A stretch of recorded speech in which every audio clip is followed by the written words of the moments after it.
Let's also connect then with Dhirendra Tiwari, now joining in, Head of Research at Antique Stockbroking.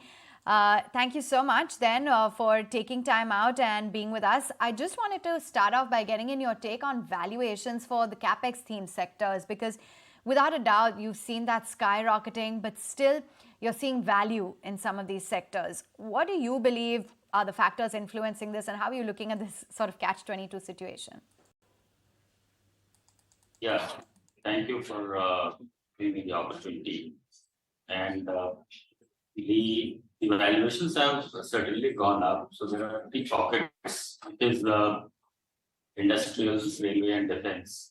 Stock prices have moved up significantly. So if you put these three buckets, industrial stocks, some of these are MNCs, some of these are large. They are the ones which have gone up significantly.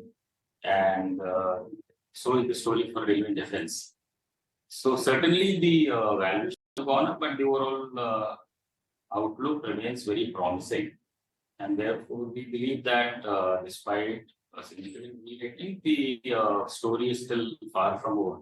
And there can be meaningful outperformance, money can be made in the sectors. Okay, so that was about the Capex theme and the kind of valuations that you're seeing. But within Capex itself, and it's become a very large theme, right, from manufacturing to your industrials, which are power related, to defense and, other segments as well. Which within this do you think is the most likely to see further gains, even railways for that matter? See, valuation, just to add a point earlier, most of the defense and railways, particularly, the stock prices have gone 4-5 times. But one has to also understand that they were deep value stocks. So one company, if it has gone up, re-rated by 3-4 times, point here is that to start with, the valuations of such companies were extremely low. So what we have witnessed is that whenever there is slightest of catalyst and trigger, the valuations readjust to the normal valuations. So I would assume that most of the defense and railway stocks were extremely undervalued, and therefore the run-up has been quite steep.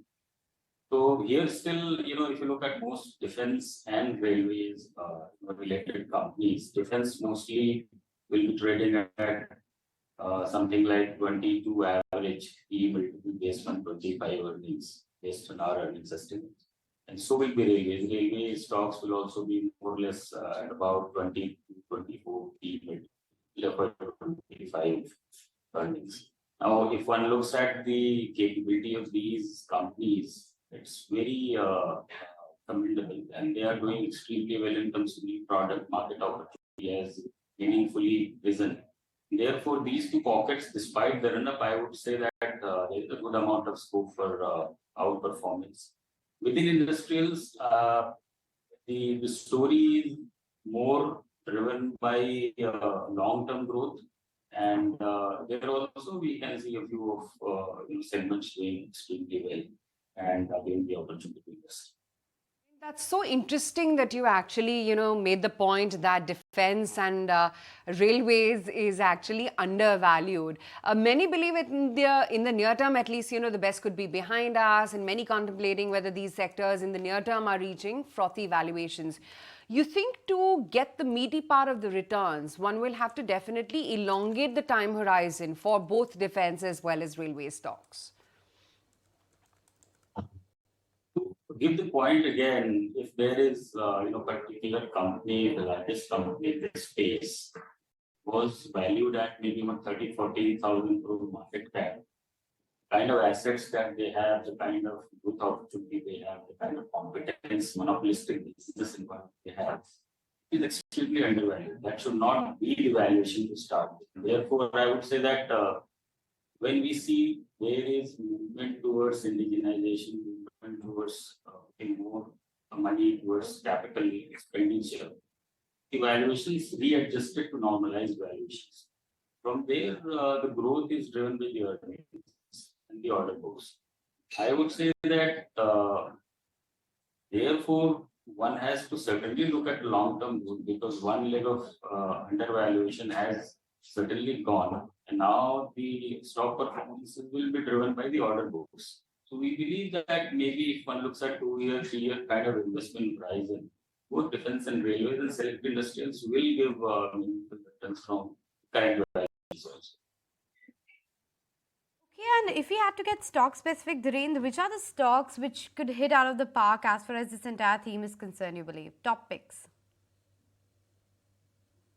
So as we have written in our recent report, we have split the whole space in 3 categories. So one is certainly industrials. So industrials we like companies like BHEL, L&T, Siemens, some mid-cap companies like froy and so on. Similarly, in the defense space, we have like stronger Nordics, Paradigms, Limited, BA. In the railway space, we prefer as top picks internal rail systems. We have rides, Econ. So these are some of the best picks of the lot. And so that is where we would assume that there is a reasonable amount of outperformance in this 1.5 years' time. All right. What is the sense then that you're getting when it comes to the competitive intensity? Because we have seen within this entire space, a lot of companies are winning orders by bidding at lower levels. So how are you looking at that impacting the overall margins for most of these companies?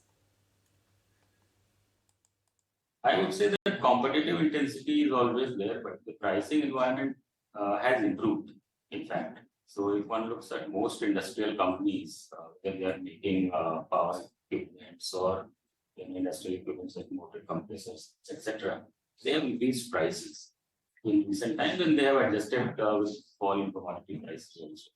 Similarly, on the defense and railway side, the competitive intensity may be high in certain cases and the pricing apparently may be at very competitive. That the overall, if you look at the industrial space, whether it is industrials, railways, and defense, the environment is very conducive. Demand is very strong. The order bookings are so that it is very unlikely that there is going to be pressure on price. And therefore, I believe that the margins are a function of one gross margin, which I think will be stable. The second aspect is the operating leverage. So operating leverage across companies will improve, and therefore we expect 15 to 25% kind of EBITDA growth in these spaces. So I would say margin is a surprise element in future. I would believe that profitability will inch up across all these 3 categories of industrial space. It's been such a pleasure having you on the show today, and I also wanted to check with you whether you're as geared up for the World Cup. You're going to see any of the matches or at least bet on the business of cricket? Certainly, I think everything is positive right now, and Cricket World Cup is also happening at the right time. The market is doing well. A bit of fluctuations and I would say movement in the stock prices need to happen, and they are happening. That should not be taken as any kind of worry. And I think certainly cricket world is happening at a very right time when India is moving into higher growth trajectory. And it's a good start to, I would say, that next 5-year journey.